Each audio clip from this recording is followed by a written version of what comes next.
Welcome to Multiple Streams by Any Means podcast geared towards showing our people different ways to make money, while also putting the spotlight on entrepreneurs, content creators, and business professionals. Today, we got my buddy, my pal, my business partner, Mr. Dante Broke the Pot Coates. Yep. Okay, I got it right, man. I got it Yeah. right, man. You know, our name on some deeds, so it was kind of easy. Yeah. Yeah, man. So, all right, cool, man. So we got Dante Coates, man. Dante, we'll just start it off like this, man. Where you from, my brother? I'm from Atlanta, the city to be specifically. Grew up on a little bit of the east side, then we moved to the south side where I went to Westlake and stuff, but from Atlanta for sure. Okay, so you started off in Zone 6, East Atlanta?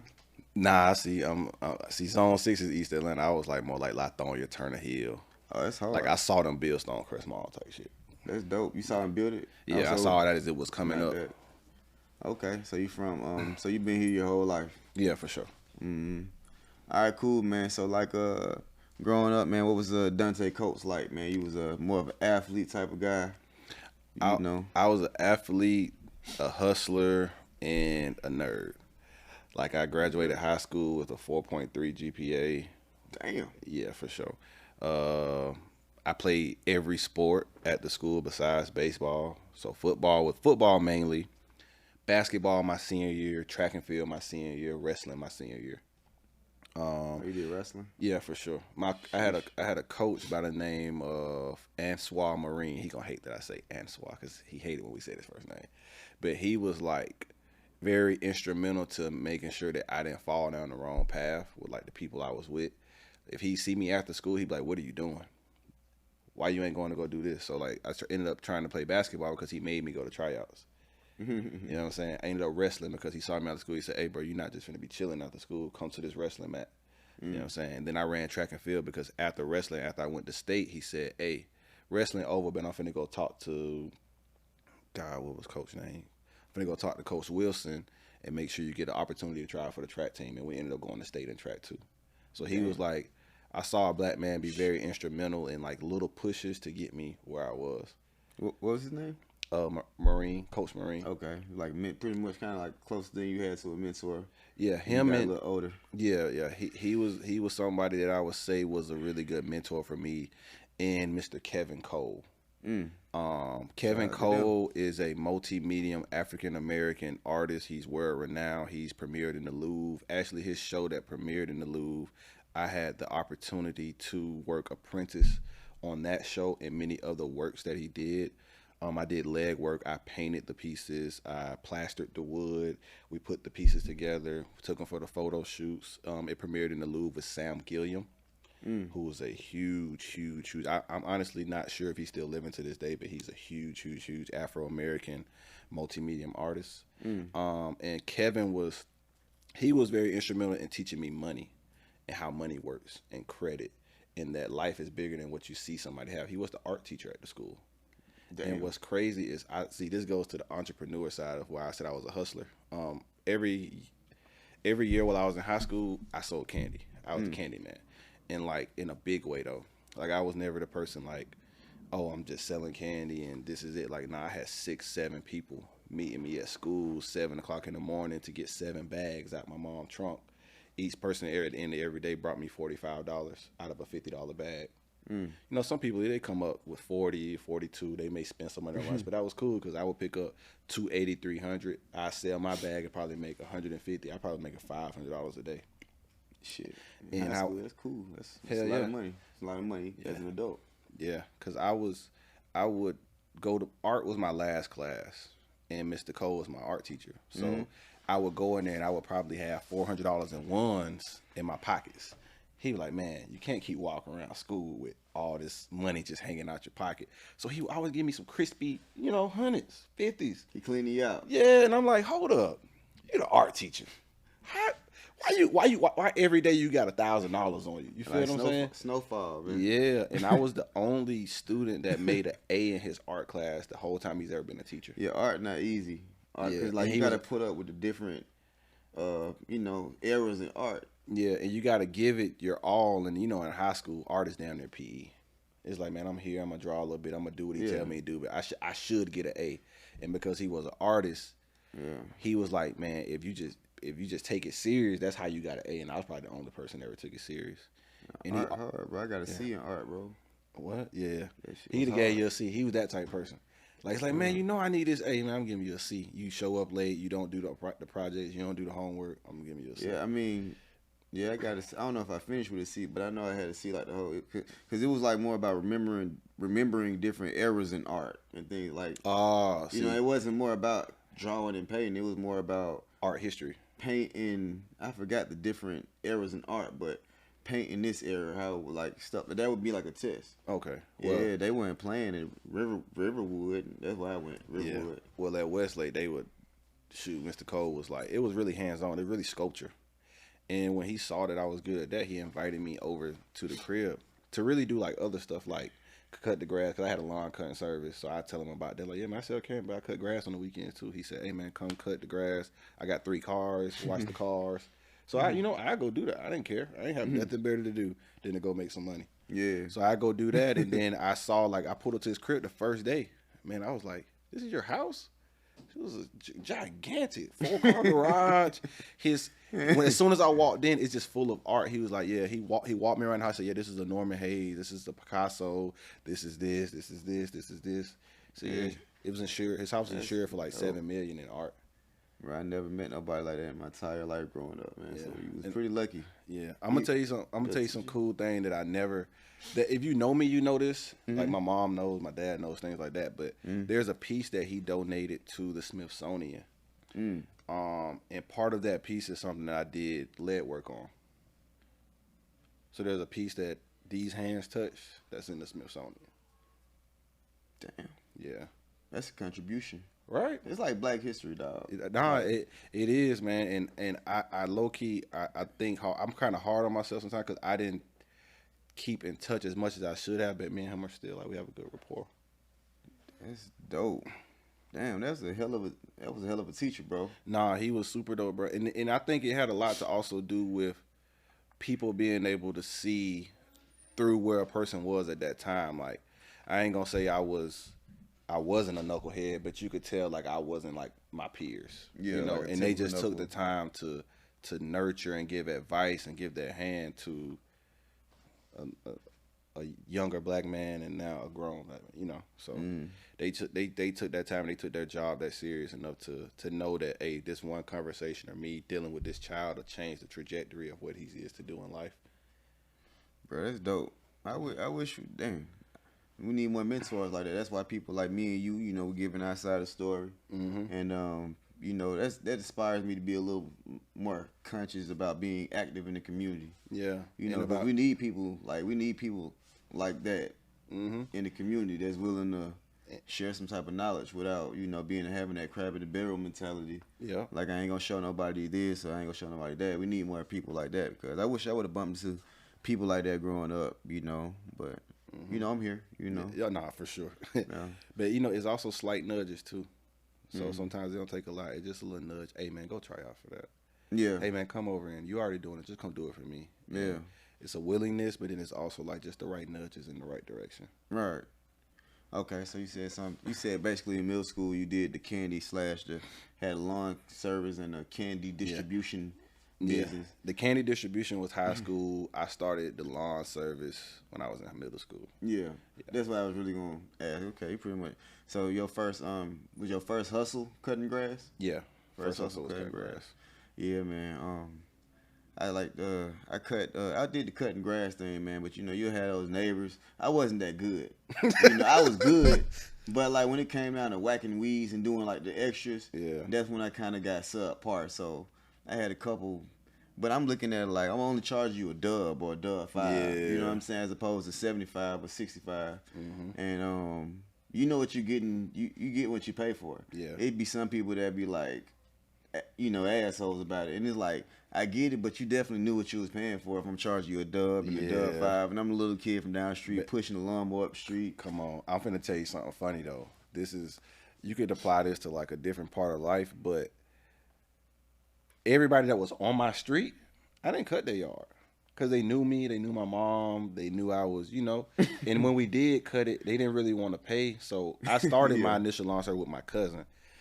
He ended up doing his own thing. I ended up doing my own thing. So he would probably cut there because he would, you know what I'm saying, do that. But I would go to the second phase, third phase, the other neighborhood. I got a cart. My mom got me like thank you cards, and I printed out flyers and went and put them on all the doors of the people not around me, because those people wouldn't, you know what I'm saying, I ain't gonna say support, but they weren't gonna let me cut their grass, let alone pay me when I'm playing basketball in the driveway, or my football may hit their car. Like they know me too well to want to pay me for a service. Yeah, exactly. I didn't have a way to get my lawnmower to the other side. Like that would have took a lot. Like you had a truck or something. Like how you get your lawnmower? After the first couple of yards, I was going to the mall, like, cause I probably cut like maybe Friday. I would wake up as soon as the sun came up, and I would push the lawnmower to the other side of the neighborhood and just knock. And that was how I started. But my mom saw me doing it, you know, so thank the God for mothers, you know. So she was like, hey, you need to get a cart. And you keep buying shoes with the money, you need to buy this and then reinvest into the company. Get a new lawnmower, et cetera, et cetera. So I ended up doing that. Like I went to Home Depot. They split the cost with me of the cart. Split the cost with me of a new lawnmower, my own weed eater. And as I would work, I would just reinvest into, you know, what I was doing. Yeah. And it was beneficial. Yeah, now you was a little stronger than me, bro. Like you had pushing the lawnmower to the other side. That would have been a workout for me, bro. Man, I ain't gonna lie with that money. It wasn't even hard. It was like I want the money. Nah, you played football and all the sports, man. I wasn't no Nah, that's what's up, bro. So so you ended up going to Georgia State through all that. What year did you graduate? I technically didn't graduate. I was a bio major. No, I'm talking about high school? Yeah, what year did you go to start at Georgia State? 2011.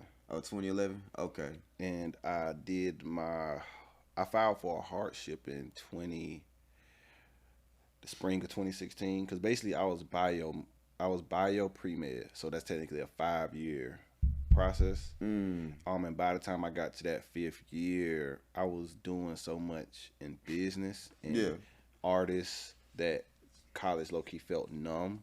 It felt numb to me. It's like, this is not what I'm sitting in class, like I'm thinking about 20 different things other than work. So I filed a hardship with the school to just pursue entrepreneurship. Pursue the things that I was already doing that were low-key paying not low-key, they were paying my bills and taking care of me. I'm not gonna say it was easy, but I don't regret it. Bro, you had the hardest major in the world. Bio, what is it, bio and pre-med? Yeah, I was bio pre-med. Like I have my associates in chemistry, because you know you get a 2-year degree, but I didn't go walk or anything for that. You just kind of get it along the way. Yeah, bro, you had the hardest subject. You want to challenge yourself. I mean, you probably just wanted to be a doctor. Yeah, because in high school I was math science magnet. I was always smart. Biology and stuff like that always made sense to me. Like math and science made sense to me. Right. I was never like even though I would have AP literature classes, I didn't like talking back and forth with people. Oh yeah, that's how you graduated 4.3, because they give you extra credits. Exactly. I took extra courses in AP and all that. Yeah. No, that makes sense.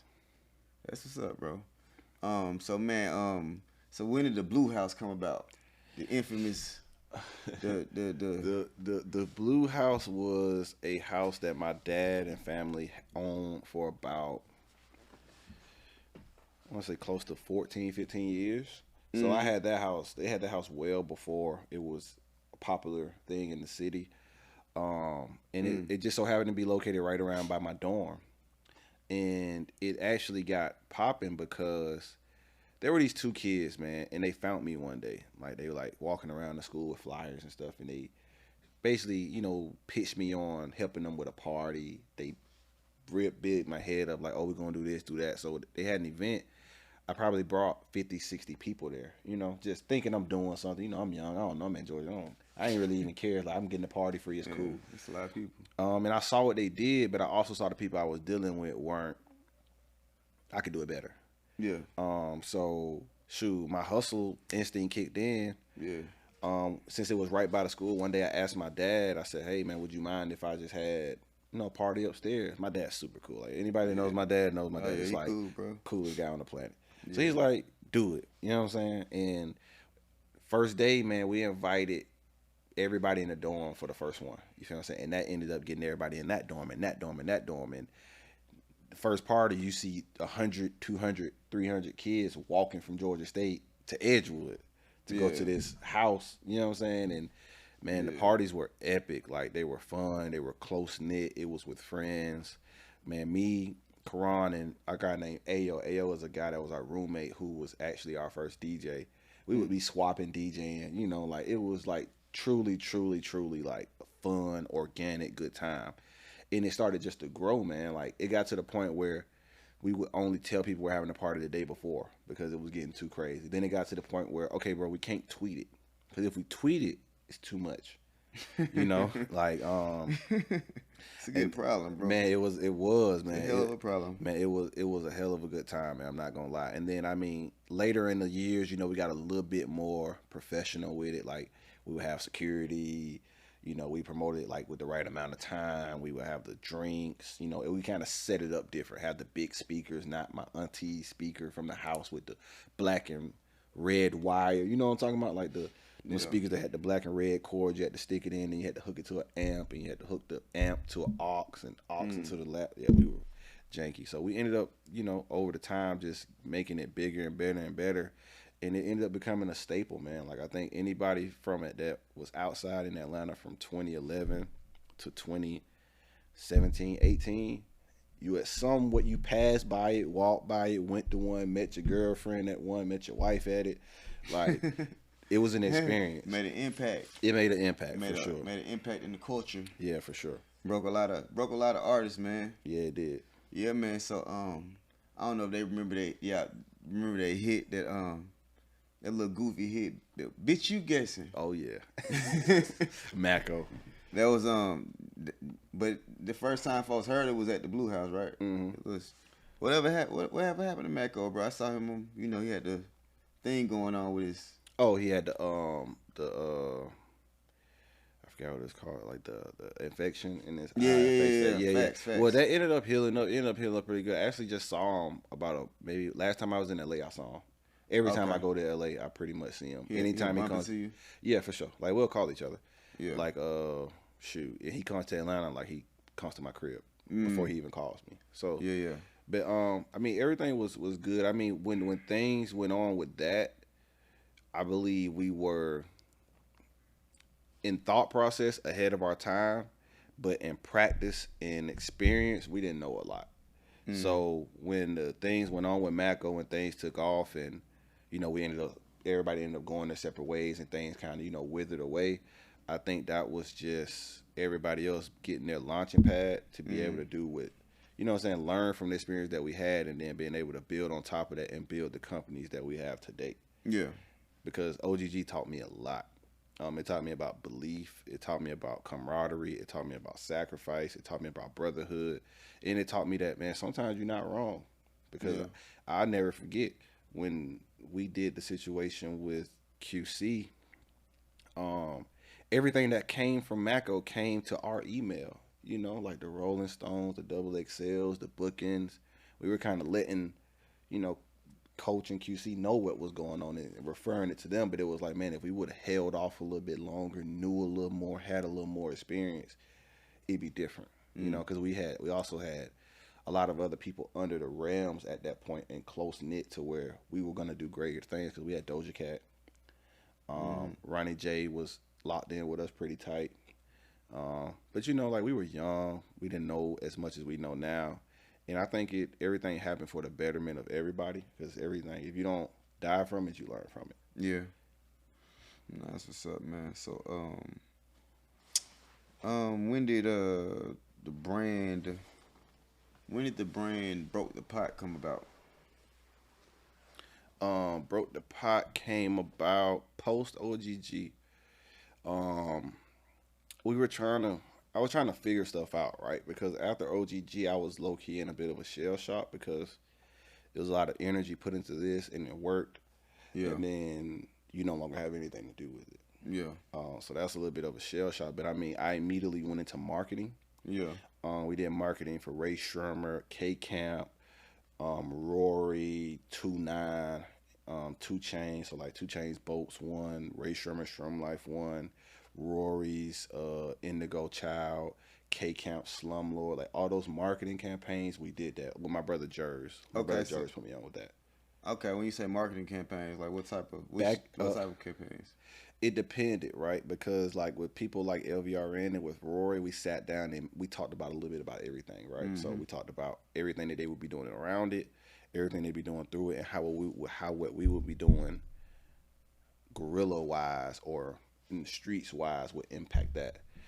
People like K Count, Boat, Strum Life, that was more so all guerrilla posters, street tactics, street teams, hitting birthday bash, giveaways, things like that. So pretty much taking on the brands that we were taking on, but actually putting them in people's hands physically. Something that's like a kind of a lost art today. Everybody kind of relies heavily. It's like on the guerrilla internet. tactics. Yeah, for sure. Yeah, So like guerrilla tactics, man. yeah. Now I like I love it. You know, I like that type of marketing too because I mean we got ads, Instagram ads, YouTube ads, but that direct to the people.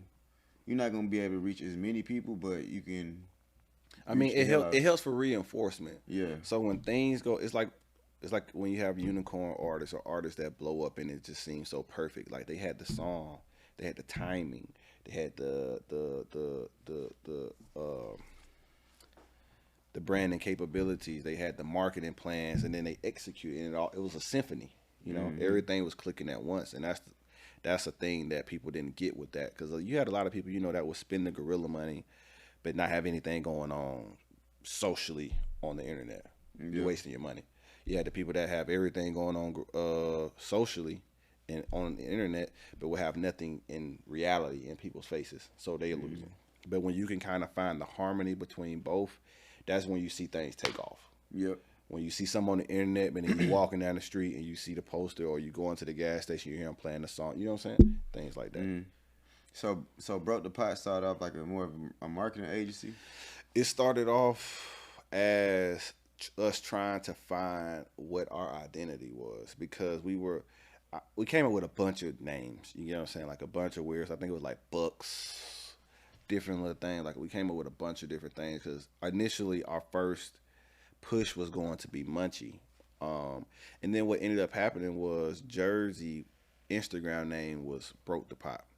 And we were talking one day and he said something funny. He was like, if you don't need your manager or something all in your video, come sign the BTP. And I said, bro, that's it. I said, that's it. That's what we're going to run with. That's the name, Broke the Pot. And when we did that, I mean, shoot, we hit the streets running. Like we printed up merch. We ended up not doing Munchie first, but we did Munchie and Swipe. Swipe is an artist that we used to represent.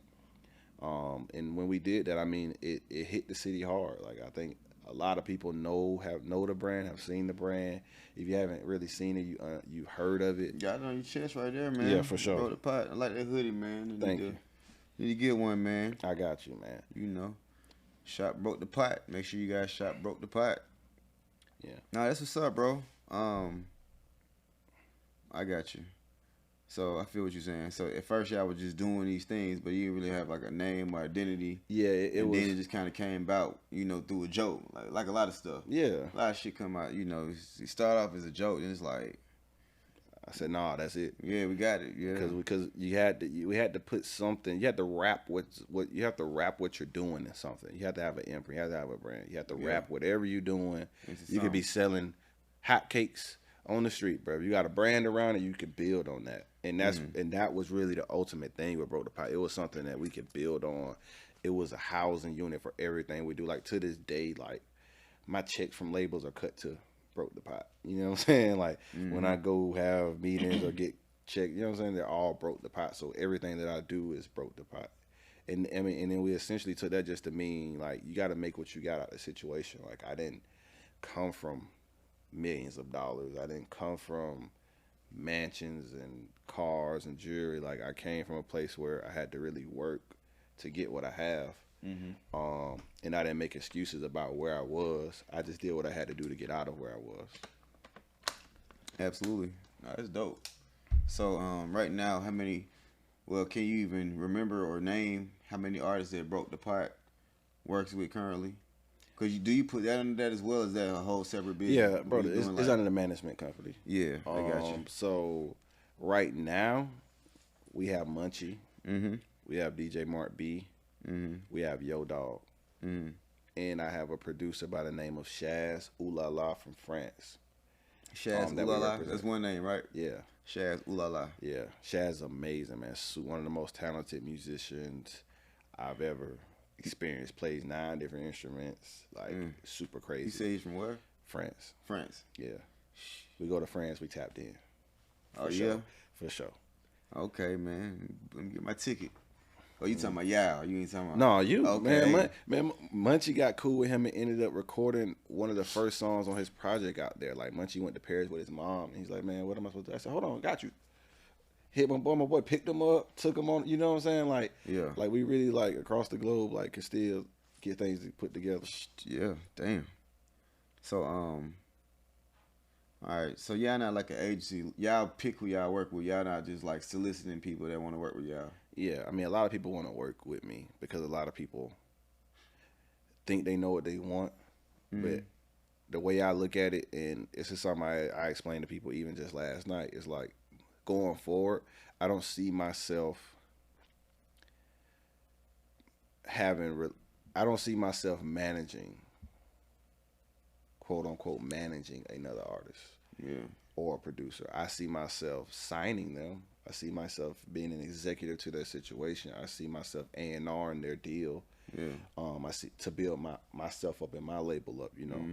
But to say that I would go on and continue what I'm doing as a manager, that's not where my vision is. My vision is a label. My vision is being able to take these because we live in a realm now where deals are so one of one each time. Artists are so unique. There's so many artists. Streaming is what it is. I don't see myself trying to attach myself in a management role anymore. It's like I can help these people that need the help in unique ways. And if I can do that, that is of value to them. That is of value to these institutions that would like to keep the money flowing through their institution. And I see myself finding a good place there to really have longevity in music, you know, because I could manage 3 people at a time, right? But I could help and orchestrate 100 different situations. Yeah. You get what I'm saying? So that's where like my mind and vision is with things. Yeah. It's like kids. Yeah. Once you start managing somebody, it's like kind of like kids. You know what I'm saying? Not saying like in that aspect, but more so you're responsible for like, you know, not like you gotta babysit everybody's considered artists, whatever, but the responsibility is like kids. So I can imagine somebody had 100 kids to, you know what I'm saying, deal with. And then and I think we live in a day and age where people don't even know what it really means to be somebody's manager. I think the internet and know-it-all friends have tarnished what it really means to be a manager. People think a manager is, don't get me wrong, there are certain things that would come with someone of a certain caliber as a manager, but there are also things on the other end that the artist must have, that the team must have, that the movement must have, you know what I'm saying, that the music must carry for that manager to be able to even do what they need to do. And a lot of people don't understand that. You mean like I can only gas so many cars. Yeah. You know. And do it and to do it well. But I can come in and say, hey man, I know you're independent. I know you like this type of situation. I know you don't want to be with a major. Hey, how about I help you set up distro over here? Same thing you're doing with DistroKid, but it's just a company to help you. You know what I'm saying? Exactly. And they'll allow you to collect more money. They'll help you have more structure. They'll allow these people that are around you to now have a point of contact to where, okay, man, if you're handling booking for me, well, the distro company got a person that handles booking, so I need you to connect with them so that we can build this thing out. And now you're building out a company versus dropping songs on your distro. Yeah. And if I can help people get in more and more situations like that, you know what I'm saying? I'm tied into it, but I'm not tied into it where I have to be with you day to day. I'm not tied into it where I have to hold your hand. I'm not tied into it day to day where I have to make sure you woke up to get to the airport on time, or you know what I'm saying, things like that. Like I can help you in the most beneficial way ever and be a voice and an executive to the situation. But to be hands on and take on another artist's management, that's just not where I see my future in music. Yeah. No, I got you, bro. It's a lot, man. It's like a lot of expectations. Everything goes wrong falls under you. You know, if you just said to someone through a distribution agency, it's like all their personal life. It really don't affect you. You know what I No, mean? they will have a manager. Yeah, they would have. And I can help them find a manager They would have if an they need one. appointed guardian. Exactly, exactly. Parent or a guardian. That's a guardian. Yeah. Nah, I feel you. All right, man. We actually got some business going on, man. We got we got this real estate development project going on in Sherman Augusta, Street Georgia, Development. man. Yes, sir. Yeah, man. So I'll be honest, man. So I did a lot of investment, man. But you like the heart and soul of the whole project, especially now. You know, with some of the things going on, man. So what's been the latest? What's the latest? Well, so all right. So do we want to give what a we little doing? background? Tell them what we doing, man. Okay, like, what me we and you know what's going on, but they don't. The people don't know. So Yeah. what's going on is we went into a partnership with the Augusta Land Bank Authority and the Housing Community Development of Richmond County to collaborate to build and rehabilitate areas and dilapidated structures for affordable housing. So essentially, we work with the land bank to get the land. We work with ACD to get a house built on it. Yeah. All right. So our goal currently, man, we building these, basically rebuilding nest communities for the most part, all through Augusta, Georgia, and we got some stuff coming on the market pretty soon, right? Yep. Yep. We got 4 coming up out of the ground right now. All right. So have you made any other investments in real estate outside of the project we got going on? Yeah, my initial investment, which was I don't want to tell the story. I'm trying to think about how to say it without getting too deep. So my initial investment was my start in real estate. Right. So I did like everybody else do. You know, I paid for a little course. I did some research. I knew a little bit about real estate. I wanted to get into it. An opportunity presented itself to me. The opportunity was lucrative. It was lucrative from the very beginning. We bought a parcel of land through probate from a deceased person that lived in Tucker, Georgia. And I fronted the money to purchase that land. We purchased the land. The land immediately appraised for double what we paid for it. We were going to build a $500,000 house on it. It was going to cost us $200,000 to do it. But like a lot of people that know and deal in real estate, things happen. You deal with the wrong type of people. You put the money into the wrong people's hands. So I was actually in a situation where the house was getting built, but the contractor and the person that brought the deal to me started doing backhand things. Like they committed mortgage fraud to get my name off of the property. They stole money from me, a lot of money from me. And what was crazy about the situation was that it was brought to me by what I thought was a friend. You know, I don't even want to ask what color he was, man. you know what color he was. So I thought he was a friend. It ended up turning into a situation where I was out of $90,000. Yeah, that was my initial investment in real estate. Yeah. And then from there, but I knew how to keep a cool head when things were hitting the fan. I didn't panic. I didn't show my hand. I just was learning. Because with anything, you're gonna learn hard lessons. But keeping my head cool in that situation and observing what was going on was how I was able to get the Augusta relationship. Same people that burnt me brought that to me, and that situation has been gold for me. Yeah, I know. I know this guy too, man. Yeah, and then even that was even the Augusta situation. Like it is lucrative over time, but it still took due diligence, hard work. Yeah. Outside financing to get things done. Yeah. Nothing's gonna come easy. Nothing's gonna come fast. Yeah. Nothing's gonna come without heartache, pain. Like we literally built the initial build on our street with our bare hands. We did an entire renovation with our bare hands, man. Like I'm not gonna lie, but I mean it taught me a lot. It's nothing nobody can tell me about what it takes to build a house, the components of it. The order of operations for how much it should cost. Yeah. I learned it through fire. But I would say like my initial investment is the only other investment I made outside of the relationship that we brokered with the land bank. Nah, that's what's up. Yeah, you better than me, man. My so-called friend that put me in a bad business situation. I spazzed. You spazzed? Yeah, but It's that okay. didn't get me nowhere though. Man. Like not it didn't get me the results. Yeah. So I mean, but so my first real estate project, I bought a house. I saw it on Craigslist. They were selling it for like 42,000. I think I bought it for like around 30,000, and it was a project. Now, you know what I'm saying. I'm pretty sure I lost a little money on that too, dealing with so-called not having my structure right as far as my contractors, and it was like a 2-bed, 1 bath. Nowadays you gotta have a 3 and 2. At least a 3 and 2. You know what I mean? And I'm dealing with janky Negroes, and not just janky Negroes, and I'm a janky Negro myself because I'm not educating myself on, I'm not keeping my eye on it as I should, because I'm putting my trust into who I hired and things of that nature. But you gotta start from somewhere. So I bought it cash. It was on like around 30,000. I was cash rich at the time. I wasn't really investing in much, so I was cash rich. And it took about a year, some change to lose $20,000-$30,000.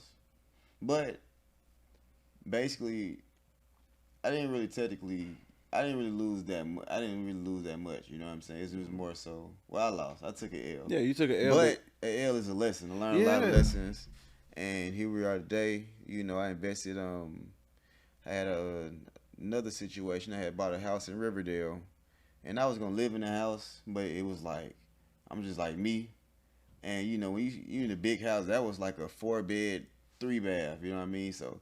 The walls start talking to you. Like if you're in a big house by yourself, I don't have that much stuff occupying the house and all that type of stuff. So you'll hear like the cracks and you know what I mean. And it was on the south side, and not a lot of motivation. It's a split level one you had, right? Yeah. And so what happened was I started Airbnb this property. I started Airbnb it, and just me not keeping a full attention on it. All right, so for one, it was already on a odd plumbing structure. You know what I mean? And the people from the Airbnb, I'm attracting the wrong guests. They flushing balloons and condoms and paper towels down the toilet, man, and like the bottom started flooding.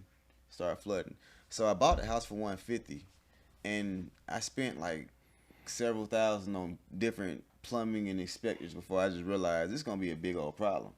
But the economy went up. So this house I bought for $150 was now worth like $230. ARV, after repair value, $230. But obviously with the plumbing and all that type of stuff, it was like worth around like $200.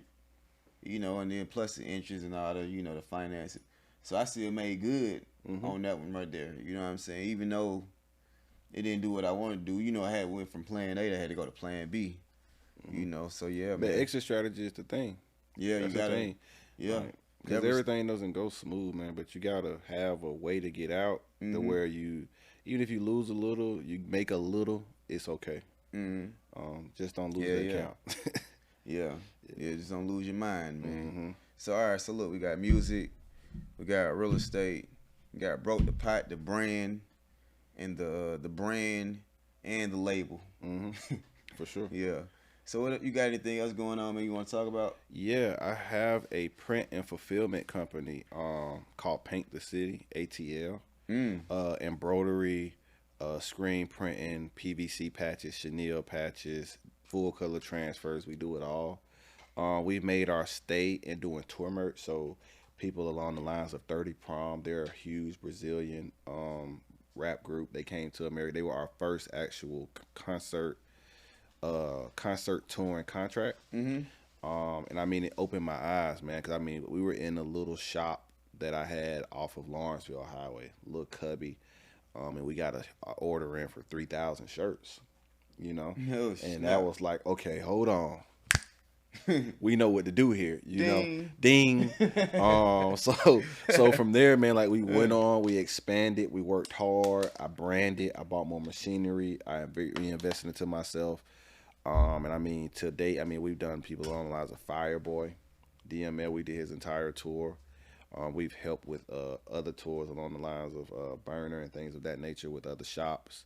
We do a lot of custom work for small brands. We do a lot of work for PR companies, things of that nature. But our print shop, just in all, we're a black-owned print shop. You're not gonna see a lot of. You're not gonna see a lot of black men know how to work these embroidery machines, these screen printing machines. And we have a fast turnaround. We're located off of Stone Hogan Connector Road, right by Greenbrier.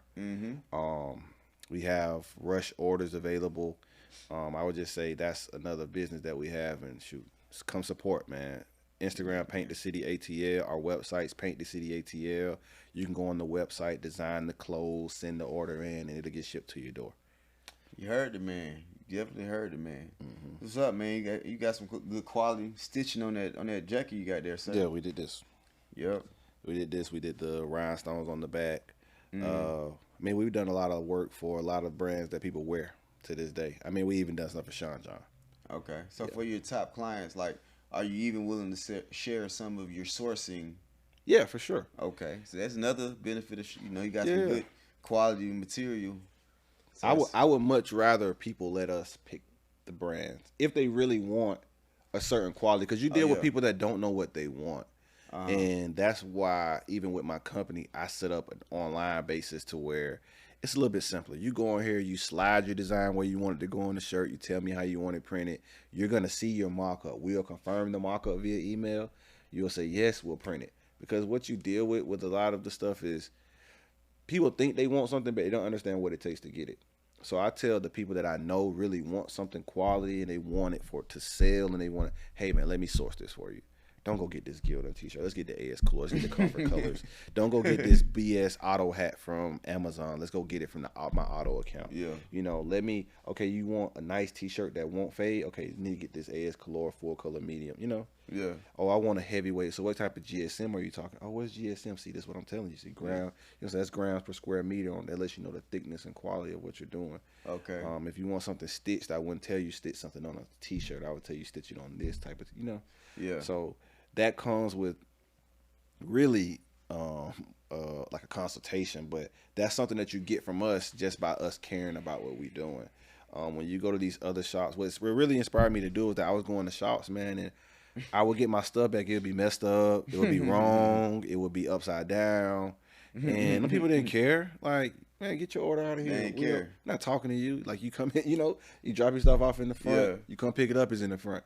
There's nobody to complain to. Yeah. And I thought that was an issue, so I made printing cheap for myself by investing on the front end and buying the machinery. Because the original reason why I even bought an embroidery machine was to make things for myself so that people wouldn't mess my stuff up. And I went and bought it, and I didn't even know how to work it.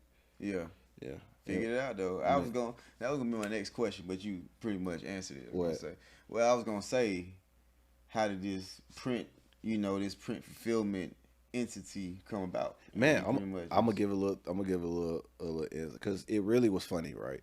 So the guys were making my stuff and they just kept messing up. So I said, man, what I'm gonna do? So one day I was gonna buy a car, right? I was gonna buy a Pontiac G8. Yeah. I wanted one so bad. Liability. Yeah, liability, man. My boy Polo had one, and Polo got the cleanest one in the city. I don't know if he still got it. Yeah. But Polo, you got the cleanest one in the city. It was so hard that I wanted one. Yeah. So I'm sitting there, and I found it on Facebook, Yeah. And I'm like, damn, I'm finna get this. Like, I had called to do and everything. And then, like, I just said, I seen, like, an embroidery. Like, you know how you are looking at stuff, and then they start suggesting stuff? I seen an embroidery group pop up. Yep. And I clicked it. Yeah, like a group. So I clicked it, and it was people selling machines. The same machines I saw the people using in the shop. So I'm like, yeah, they were selling them like 3,000, 4,000. Man, I'm finna get this dude $6,000 for this car. I can just buy this. Yeah. And whatever it ends up being is better than me buying this car. Hell yeah. So I literally stood the dude up for the car. He wanted to kill me. He sent me a threatening message. He said, man, you wasted my time. I said, man, I'm chasing my dreams. He said to somebody else, I'm chasing my dreams. Sell to somebody else. I literally went the ride to go get that first machine. I ain't know if we make it back. It was like torrential downpour leaving Atlanta. By the time we got to Tennessee, it was snowing. You had to go up them because I had to go pick it up from Missouri. I had to pick it up from Missouri now. Whoa. Yes, bro. I had to pick it up from Missouri, bro. Whoa. So I drove all the way up to Missouri through all type of weather conditions you could think of, bro. Like on the way back, like we was on the mountain, hit ice, almost hit the wall, like, but we made it back, you know. And it was crazy because when the lady, we got to her house, and she said, "Yeah, you guys take your time, make sure it works, you know. I'll be upstairs." I said, "Okay, thank you." She walked upstairs. I looked at my brother. Took it. I said, No, I looked at my playing, brother bro. and said, "Look, if I plug it up and it comes on, we good." So I plugged it up, popped it on, and said, "Ding!" Seen the screen come on, and everything. I said, "All right, we out," because I didn't know how to work it. You know, and yeah, man, that's how it started, man. That's how I started, man. Yeah, man. Damn, that's what's up, bro. Yeah, but That's for how. people out there, man, take that chance. Don't go buy that stupid stuff. Buy something, reinvest in yourself. Buy something that can make you money. Buy something that, even if you don't know about it, you buy something that, like, man, you'll take the time to learn it. Because doing little things like that was how we got to where we are. You know, you got to take those little leaps. Those little leaps lead you to big bounds. Hell yeah, man. You know, assets first, liabilities third. Third. And don't think that you're not capable to learn something. It's not hard to learn something. You just gotta take baby steps.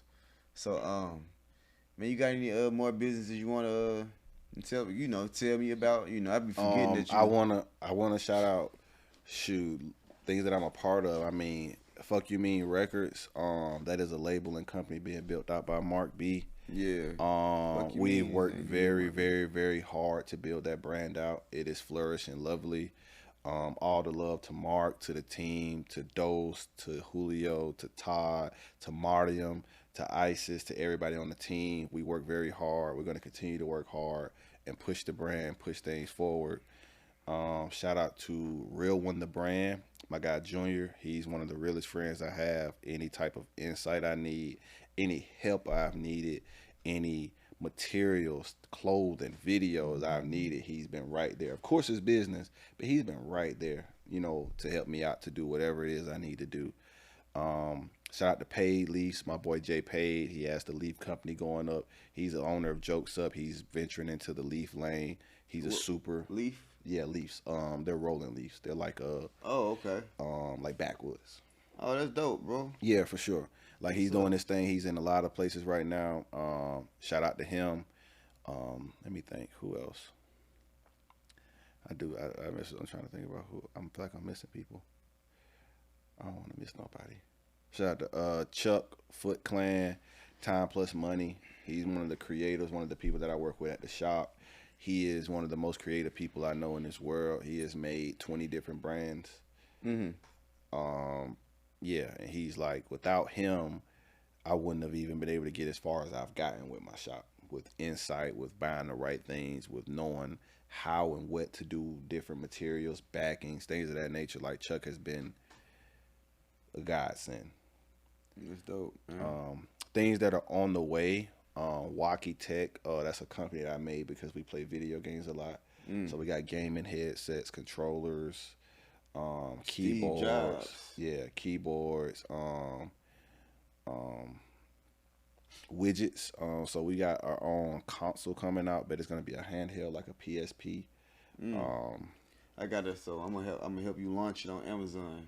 Yeah, for sure. Yeah, facts. For sure. Well, you know what it is. You know, it's like a the term is evading me, but it's we're basically paying for licensed games. So the games that we have, the version of the game, I'm really waiting on samples to get here, but it's basically shaped like a PSP, and it has every game on it you could think of from back in the day, from Sonic to Super Nintendo. You could use the internet on it, things of that nature. I really want to get into the tech space because it's like, why not? Yeah. It don't, like, even if I start off with the little things, who knows what that builds into, you know? Hell yeah. No, that's amazing, man. Guess what? He's black. Very. Doing all this stuff, man. So and Red Box Papers on the way. What's that, man? Red Box Papers is my paper brand. I walk into gas stations all the time, and everybody knows what you see. You see tobacco and swishers and game leaves and everything. Just you see so much of it, right? And then when you look at the papers, you see two different ones. You see Jobs, you see Bob Marley's. If you got the right gas station, they got some Raws. Right. So that's 3. Yeah. It's 100 other SKUs on the other shelves. I'm just trying to be the 4th SKU. Yeah. I just went to a Coca-Cola factory, and they The guy's name was Asa Griggs Candler. He basically like the dude that took the formula and went and got it distributed and all. Like he had everybody that served drinks served Coca-Cola, and he just kind of saying how he did things like he got coupons popular. He made it where people got a free taste of Coke, and like 1 out of 10 people, it was like dope. You know what I mean? Because they had a lot of his history on the walls. It kind of remind me of that. You know, like what you saying, man. You got it in you, man. You remind me of Dave Crockett. That's his name, right? Dave Crockett, yeah. Yeah, man. One of them type of guys, man. Man, I'm lucky to have you as a friend, man. So, Nah, man, I'm lucky to have you as a friend. Yeah, absolutely, man. So, if you had a secret to success, one of your secrets to success, you know, can you share with my audience, man? Because they got to know how it is that you do things that you're doing, man. I don't stop. Okay, resilience. Resilience, accountability, hard work. Resilience is the most part because you're going to get hit with so many no's. You're going to hit with so many people that don't appreciate you. I see so many people get deterred because they've done something amazing for somebody that didn't appreciate it. Yeah. You know, and it deters them to never want to do it again. I'm like, dude, you can't be like that. Keep it going. Don't let nobody stop you. Right. There's nothing that I'm doing right now that will stop me from ever continuing what I'm doing. You know, you got to be like that. You got to have that hard skin. You got to know that it's going to all make sense one day. You know what I'm saying? Right. Because I worked on faith my entire life. Yeah. I ain't have no cheerleader. I didn't have no give me a B. Yeah, it's A. Give me a M. Man. I ain't had that, bro. Like no, bro. Like I've taken crazy ideas to people that didn't believe in it. Yeah. And I still did it, and now they're trying to be a part of it. You know? That's how I go. I remember before like I started like before I started like really cashing. All right, so. One thing that I do, I run an Amazon store, and I'm one of those I buy this for cash type of people that you see, like I buy gold and iPhones, things of that nature. Have you started doing that yet? I mean, cut you off. With gold? Yeah, I know you said you were going to more so like watches. Okay. Because it's easier. So it's easier to have a buyer already ready before I make the purchase. But yeah, so like I remember one time I was telling my friends, I was like, man, I'm gonna start flipping iPhones. You know, he was like. And I was telling him what I was gonna do and how I was gonna do it, and he was just like skeptic. He skeptic. We was like, well, whatever. He didn't see it, and I still do it to this day. That was like 8-9 years ago. You know what I'm saying? And if I really wanted to go hard, I could.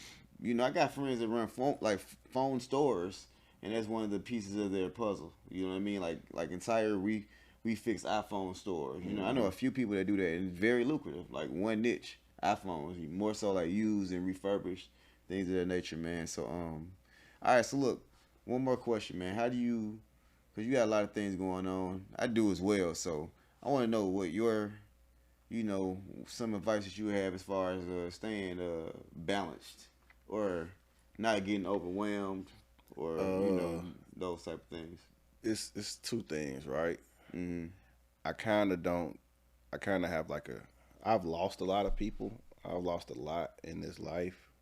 So I kind of use my, what do they call it, survivor's remorse as motivation. Yeah. You know, I use the fact that I got people that didn't get the chance, you know. Yeah. I've lost a lot. So that weighs on me heavy, like more heavier than anything that I want for myself. Is like, damn, I was doing this with my brother and I'm not no more. I was doing this with my friend and I'm not no more. I was calling this person and they were excited about what I was doing. I can't call them anymore. So like, you can even hear it in my voice. Like that's really what keeps me like where I at on top of my stuff. And then on top of that, my kids and my fam, it's like I lean on them like a lot. Like, so family and just knowing that like at the end of the day, this is my basis, this is my roots. The rest of this stuff is just the world that I'm taking on. Yeah. All right, man. So before we get out of here, man, we're gonna play this or that. You know, and you know, basically this or that. You know, simple as that. You know. So what I gotta do? Like tell you which one I'm gonna do? Okay, bet. All right. So if you would invest right now, crypto or stocks? Stocks. Yep. Me too. I don't even think that's a question right now. Yeah, because crypto is anybody that trades for real knows what's going on. It's a highly unregulated, manipulated market.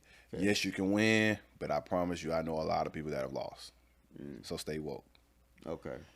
When it comes down to working with individuals, you like working with artists or producers? Which is less stressful? Should I Producers. say? Less stressful. Producers. Mm-hmm. Yeah, it makes sense. Because as a producer, you have to understand the business before you can even know that you need a manager to handle the business. Yeah, artists just be an artist. They have some shit hard, a nigga, and they still say, "Man, you need to get a good manager. It's out of here." then that good manager that gets you out of there, you want to give him 10% or fire him later after shit's lit. It's like no, like a producer really understands. Like, bro, okay, I need you here to handle this business, and it's a little bit simpler. You know, like it's paperwork. It's getting them in rooms. It's moving the meter. It's getting them with artists. That's a lot simpler than trying to take a person that wants the world and you got to give it to them piece by piece. Yeah, absolutely. All right, man. So I know you said you're quite the athlete, man. Which is a funner sport to play, football or basketball? Funner to play. Which do you like playing more? I like playing football more. Okay.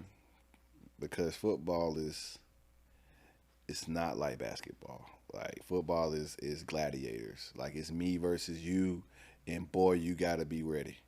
Okay. You know, like basketball is like it's finesse, it's this, it's that. You know, like football is like nah. That person that's in front of you you gotta move them, and they're trying not to be moved. So what happened when unmovable force meets an unstoppable force? Somebody gonna bust their ass. Come on. Don't get your ass bust. A plus B equals C. Come on. You know what I mean? All right. This might be a seasonal question, man, but I'm gonna ask it anyways. Which items are more popular in your store, T-shirts or hoodies?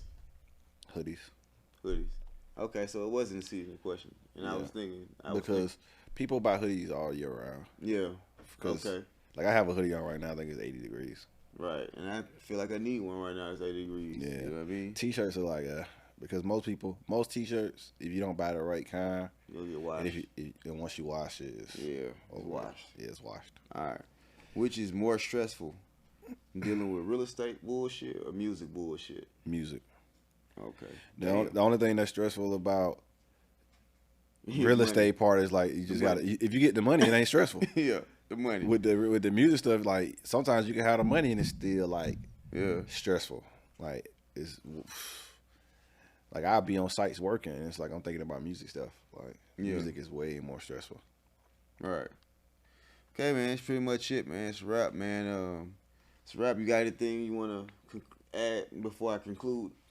No, man. I appreciate it. Hopefully later in a year when we can run this back and maybe I got 6, 7 other different things going on. Hell yeah, man. Okay. All right, cool, man. So this has been another episode of Multiple Streams by Any Means. And we just wrapped up a hell of an episode. My brother Dante broke the pot coats. And remember, man, good thing go to those that hustle, man. For a fact.